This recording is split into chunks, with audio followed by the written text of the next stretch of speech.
Décédée lundi à l'âge de 57 ans, la chanteuse Morane a connu une riche carrière musicale, aux côtés des grandes stars de la chanson francophone. Tous ceux qui ont partagé la scène avec elle ont dit mardi leur émotion en apprenant la mort de Morane, artiste belge disparue lundi à l'âge de 57 ans. Propulsée par la réédition de Starmania en 1988, elle était une voix familière des Français et des Belges, engagée régulière aux côtés des enfoirés pour les Restos du Cœur ou pour la lutte contre le sida. Sur les réseaux sociaux, ses amis du monde du spectacle ont témoigné, parmi lesquels Lara Fabian, Hélène Segara ou Christophe Willem. En 2014, pour son album « Ouvre », Morane s'était confiée à Paris Match. « Je suis une midinette très sentimentale. J'ai 14 ans et demi d'âge mental et mes disques sont le reflet exact de ce que je vis. Je ne fais jamais d'album concept et je ne suis capable de chanter que des textes qui me donnent la chair de poule. Je suis une grande amoureuse qui a vécu des passions très fortes et aussi de grandes désillusions.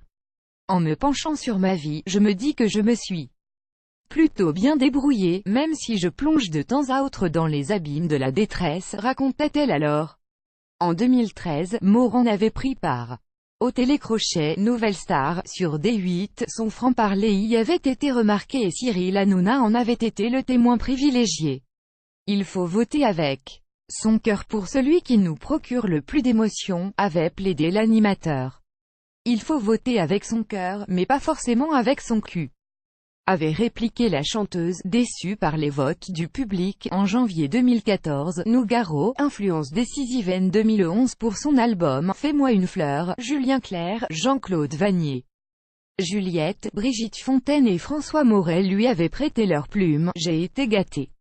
Certaines ont été écrites spécialement pour moi, comme celle de Julien, qui m'a même donné des directives précises sur la façon de la chanter.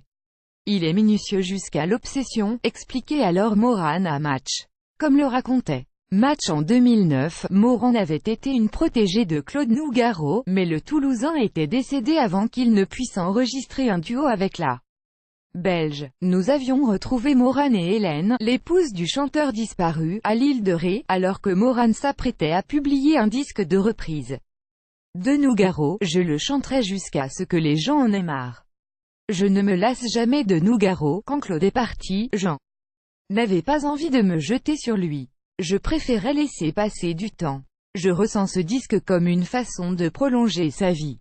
C'est une manière de lui dire merci et de sourire encore avec lui, nous avait alors assuré Morane. Morane avait remporté en 1994 la victoire de la musique de l'interprète francophone, coiffant au poteau une certaine Céline Dion, avec qui elle partagera plusieurs duos par la suite. Avant le succès de Starmania, la Belge avait été remarquée notamment au Québec, et avait reçu de nombreux prix en France.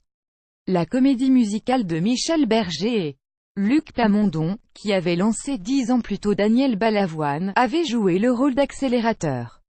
Morane était écoutée jusqu'à l'Élysée, en 1989, à en croire Le Monde, le président François Mitterrand avait assisté, discrètement, à un de ses concerts.